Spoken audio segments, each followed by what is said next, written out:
I think it's good from time to time to ask this basic question, and that is, what keeps us on the path? Why do we continue to do this? I think most of us feel that we have no choice, that we don't fit in anywhere else.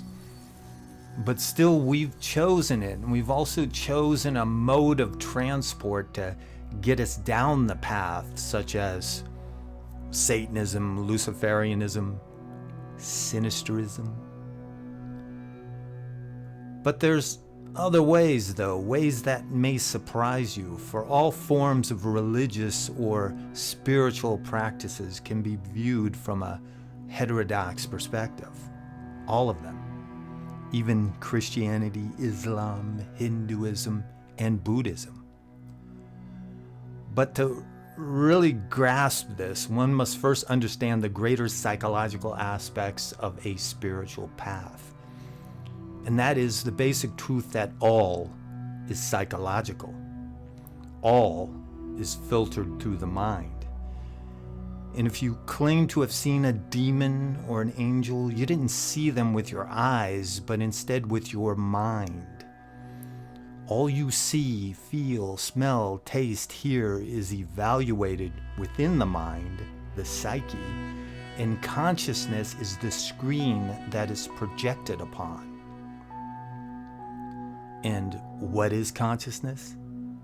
Consciousness is the divine, the ultimate divine. Hindus call it Brahman. Now, half of your psyche, though, lingers in the shadows, in the darkness. And those religions I mentioned earlier, those world-denying philosophies, teach that you must be saved from that darkness, saved from half of who you are. And that's how they get you, keep you trapped. You are born with a sickness that only they have a cure for.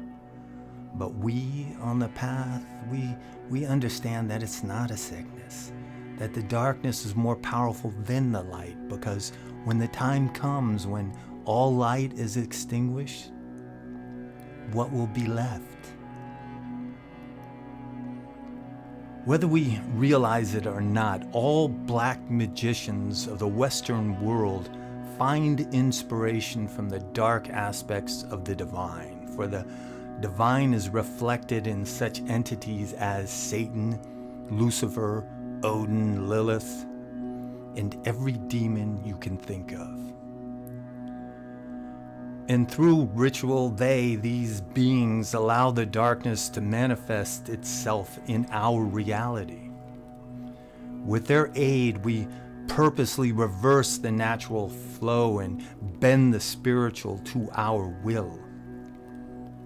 We don't look upward for divine revelation, but instead by delving into the Dionysian madness, we strike downward, shoving past the rational mind to open the gates of hell, going so far into the darkness that we eventually come out into the light of Lucifer. Now, even though I acknowledge the divine in all these beings, for me, Shiva is the best example of the left-hand path. And why is this? He's a god, and many of the supposed gods within the Western left-hand path tradition aren't really gods, they're angels or entities. And those that are gods only go back a couple thousand years. That is, in the forms we recognize today. Shiva, though, through Pashupati, goes back nearly 6,000 years, almost to that original Proto-Indo-European horn god. Don't get me wrong, I know that most Hindus view him from a right-hand path perspective, but he can easily be viewed from the sinister, for he is the left face of Brahman, the dark side of divine consciousness, an aspect of consciousness one needs to embrace, to become whole, to become more than who we are. In conclusion, my friends, foes, and faithful minions, to reach the goal of sinister illumination, we must first go through that realm in the deep, dark reaches of the psyche. That shadowy place filled with demons, dark gods, and monsters. Monsters that we, when honest with ourselves, can be easily conjured up. How, you may ask? By simply looking in the mirror.